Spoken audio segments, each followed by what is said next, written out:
An estimated 1/3 of the world's population is infected with tuberculosis. 1/3.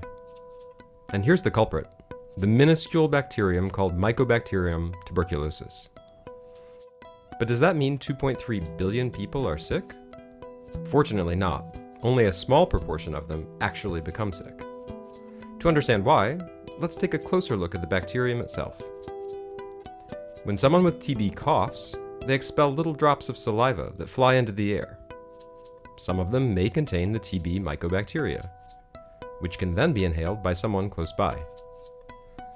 The mycobacteria then continue their journey down the respiratory tract and into the lungs. That person is then infected with TB. And this is where it all becomes a little more complicated. The body detects the invasion and sends out its first line of defense. This includes special cells called macrophages, which engulf the mycobacteria and transport them to the lymph nodes, where they are neutralized.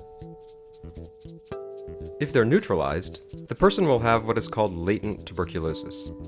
This means they're infected with the bacterium, but they don't have active TB disease, and they're not sick.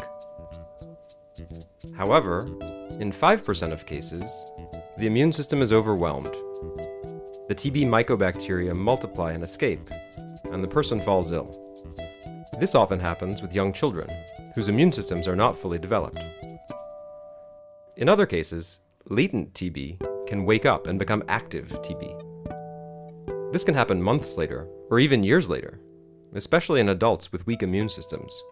For example, people who are HIV positive, or who've had organ transplants, or who are undergoing chemotherapy.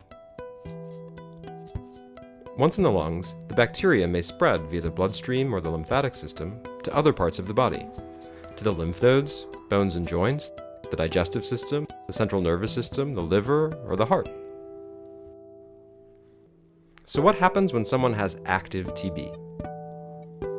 Let's imagine the infections in the lungs, as this is the most commonplace. The patient starts coughing, has difficulty breathing, and suffers from chest pains. If these symptoms last for more than a few weeks, and are accompanied by fever, night sweats, and weight loss, the doctor has good reason to suspect tuberculosis. The next stage is diagnosis, and then treatment. The battle is far from over.